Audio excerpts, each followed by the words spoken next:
നിങ്ങൾക്കറിയാമല്ലോ, കുറെ 16 ദിവസം ഞാൻ അന്താരാഷ്ട്രീയ ഒരു സഞ്ചാരത്തിലായിരുന്നു. അത് സർക്കാർ ആവശ്യപ്പെട്ടിട്ടാണ് സംഭവിച്ചത്.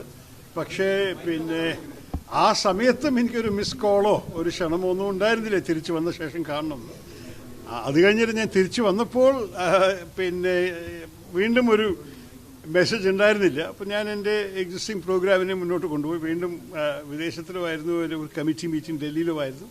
അതെല്ലാം കഴിഞ്ഞിട്ട് ഇന്നെത്തി. വോട്ടിംഗ് ദിനം ഇന്നലെ രാത്രി എത്തി. വോട്ടിംഗ് ദിനമാണ്. പക്ഷേ എനിക്ക് സ്പഷ്ടമായി പറയാനുള്ളൊരു കാര്യം, എന്നെ ക്ഷണിച്ചില്ലേ, ഞങ്ങളുടെ കോൺഗ്രസ് പ്രവർത്തകർ ആത്മാർത്ഥതയോടെ അവിടെ പ്രവർത്തിച്ചിട്ടുണ്ട്. അവർ പ്രചരണം ചെയ്തിട്ടുണ്ട്. നമുക്ക് നല്ലൊരു സ്ഥാനാർത്ഥിയുണ്ട് അവിടെ, അദ്ദേഹം ഇറങ്ങിയിട്ടുണ്ട്.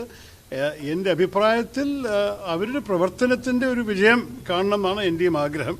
അപ്പോൾ പ്രചരണം ചെയ്തിട്ടില്ലെങ്കിലും എൻ്റെ ആഗ്രഹം നിലമ്പൂരിൽ കോൺഗ്രസിൻ്റെ വിജയം തന്നെയാണ്. തിരക്കുള്ളൊരു സമയത്തിൽ അവർ പ്രത്യേകിച്ച് വിളിച്ചെന്താ വരുന്നില്ലേ ഒരു പ്രോഗ്രാം ഇടണം എന്നൊക്കെയാണ് സാധാരണ ചെയ്യാറില്ല. ഉദാഹരണം വയനാട്ടിൽ ഞങ്ങൾക്ക് തെരഞ്ഞെടുപ്പുണ്ടായ സമയത്ത് പ്രിയങ്ക ഗാന്ധിക്ക് വേണ്ടിയിട്ട് ക്ഷണം വന്നിട്ടാണ് നമ്മൾ പ്ലാൻ ചെയ്യുന്നത്. ഞങ്ങളും പറഞ്ഞു എപ്പോഴാണ് വരേണ്ടത്, സൗകര്യം നോക്കാം. പക്ഷേ അവിടെ എത്തിക്കഴിഞ്ഞാൽ പ്രോഗ്രാം ഉണ്ടാവണമല്ലോ. ഓരോരോ സ്ഥലത്ത് ഓരോരോ മണ്ഡലത്തിൽ എവിടെ പ്രസംഗിക്കേണ്ടത്, ഒരു സ്ഥലത്ത് ഒരു ഉദ്ഘാടനം, മറ്റെവിടെ ഒരു പ്രഭാഷണം, മൂന്നാമത്തത് സ്ഥാനാർത്ഥിയോടൊപ്പം വേദിയിൽ കയറൽ, അങ്ങനെയുള്ള ചില പരിപാടികളൊക്കെ പാർട്ടി അവിടെ ലോക്കലി ഓർഗനൈസ് ചെയ്തിട്ട് പറയാറുണ്ട്. അതാണ് സാധാരണ എൻ്റെ അനുഭവം. ഒഴിവാക്കി നിർത്തുന്ന സമയത്ത് ഒഴിവായി നിൽക്കലാണോ ഒരു നല്ല രീതി? അടിച്ചു കയറി പോകുന്ന ഒരു തരൂർ സ്റ്റൈൽ ഉണ്ടല്ലോ. ഇല്ല, അടിച്ചു കയറി പോകുന്ന സ്റ്റൈലുണ്ടോ എനിക്ക്? ഞാൻ അങ്ങനെ ഒരു പെരുമാറ്റം ഞാൻ ഇതുവരെ കാണിച്ചിട്ടില്ല.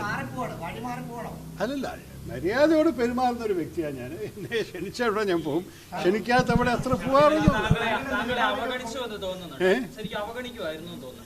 അങ്ങനെ ഒരു കാര്യം ഞാൻ പറയട്ടെ.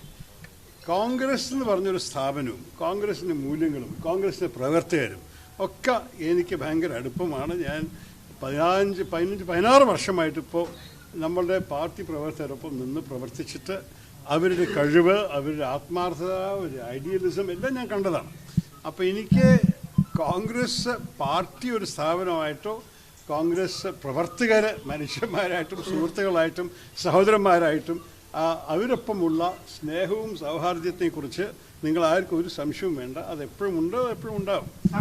ഇപ്പോഴത്തെ ചില കോൺഗ്രസ് നേതൃത്വത്തിൻ്റെ ഒപ്പം എനിക്ക് ചില അഭിപ്രായ വ്യത്യാസങ്ങൾ ഉണ്ടായിട്ടുണ്ടെന്ന് നിങ്ങൾക്കറിയാം. ഇതിൽ പല കാര്യങ്ങൾ പബ്ലിക്ലി ഉണ്ട്. അതുകൊണ്ട് നിങ്ങൾക്കറിയാം അഭിപ്രായ വ്യത്യാസങ്ങൾ കണ്ടിട്ടുണ്ട്.